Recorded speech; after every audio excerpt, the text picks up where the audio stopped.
Topshirganimda sudlangansan deb turib отказ chiqarib berdi. Assalomu alaykum azizlar.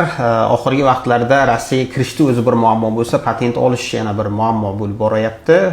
Bugun biz yana bir xushxabar bilan bugun ofisimizga Xurshid aka kelganlar. Ya'ni biz Xurshid akani holatiga tushib qolganlar, qiynalib yurmasligi uchun o'zlarida bo'lgan muammo va uni qanday biz hal qilganligimiz haqida batafsil gapirib beradilar.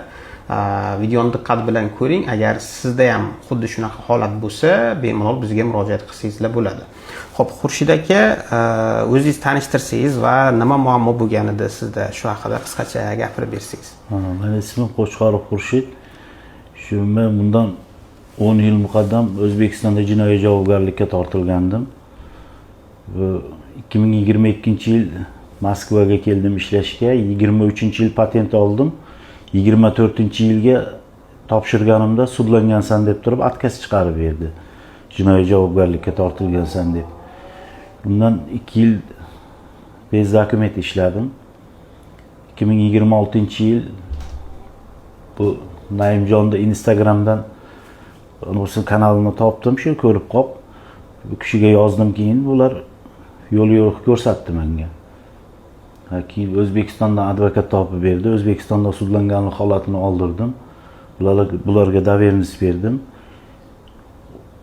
10 kun, 15 kun ichida ishim hal bo'ldi. Keldim, patentga topshirdim, patentni oldim.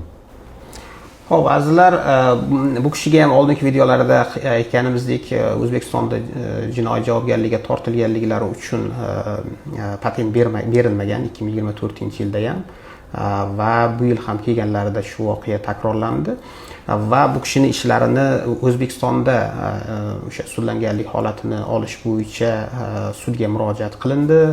Bizni o'sha tanish advokatlar yordamida va Tayloq rayon sudi bu kishining sudlanganlik holatini muddatdan oldin bekor qilib berdi va biz bu ma'lumotlarni Rossiya bazalariga kiritib, akamizning patentlarini olib berdik.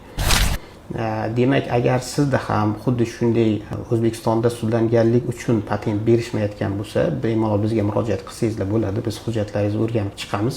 Agar yordam berish imkoniyati bo'lsa, albatta ishingiz bilan shug'ullanamiz.